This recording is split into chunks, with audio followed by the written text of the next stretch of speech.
बारिश की वो रात काली सियाही सी थी, जिसमें हवाएं किसी भूखे जानवर की तरह चीख रही थी। शहर से दूर पहाड़ियों के बीच खड़ा वो पुराना महल, जिसे लोग शैतानी गढ़ कहते थे, अपने टूटे हुए दरवाजों और खिड़कियों के जरिए किसी मौत के कुआं जैसा दिख रहा था। आर्यन ने अपनी गाड़ी उस वीराने में रोकी।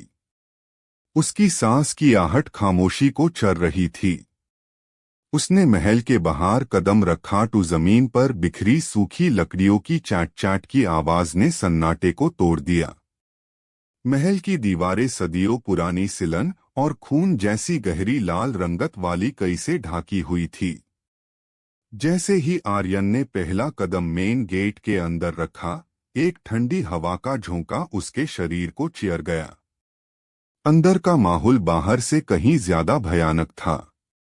ऊपर छत से लटकते हुए पुराने झूमर ऐसे हिल रहे थे जैसे कोई उन्हें छूकर गया हो, हालांकि वहां कोई हवा नहीं थी। आर्यन ने अपनी टॉर्च जलाई। रोशनी के दायरे में धूल से भरी तस्वीरें दिखाई दी, जिनकी आंखें उसके आते ही जैसे जिंदा हो उठी थीं। अचानक ऊपर की मंजिल से किसी के घसीटने की आवाज आई। घास घास घास घास। आर्यन वहां रुक गया। उसका दिल जोर जोर से धड़क रहा था। उसने ऊपर की तरफ देखा, जहां कोई नहीं था, मगर यूं महसूस हुआ कि कोई उसकी गर्दन के बिल्कुल पीछे खड़ा है। एक सांस, जो किसी मारी हुई चीज की बदबू लिए हुए थी, उसके कण से टकराई। कोई धीमी दबी हुई आवाज में मुस्कुराया और बोला, तुम यहां वापस आ ही गए आर्यन। आर्यन पुलता, मगर वहां कोई नहीं था।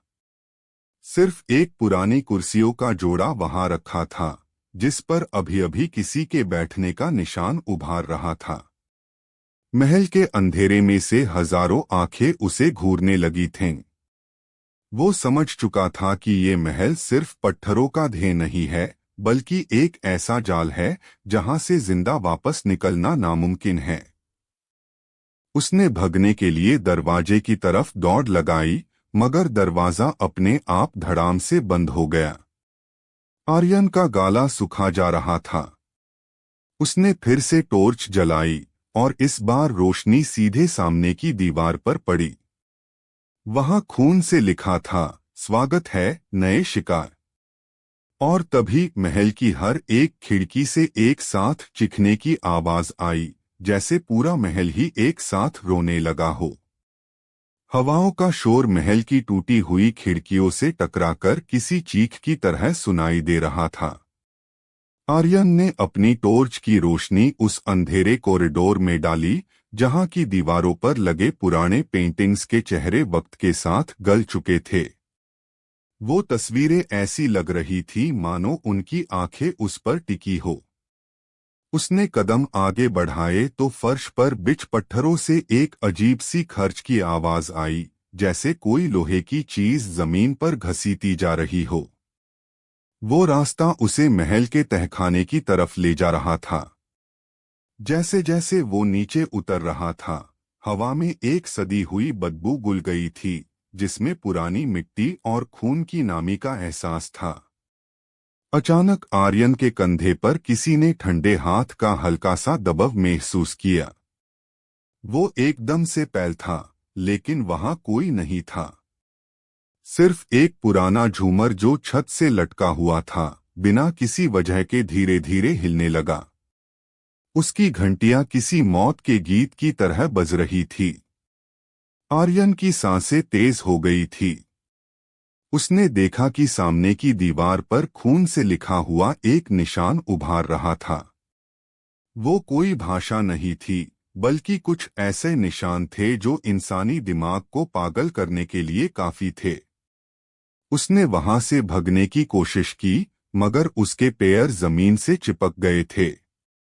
उसकी टॉर्च की रोशनी धीमी पड़ने लगी और इसी बीच उसने अपने पीछे एक भरी सांस लेने की आवाज सुनी।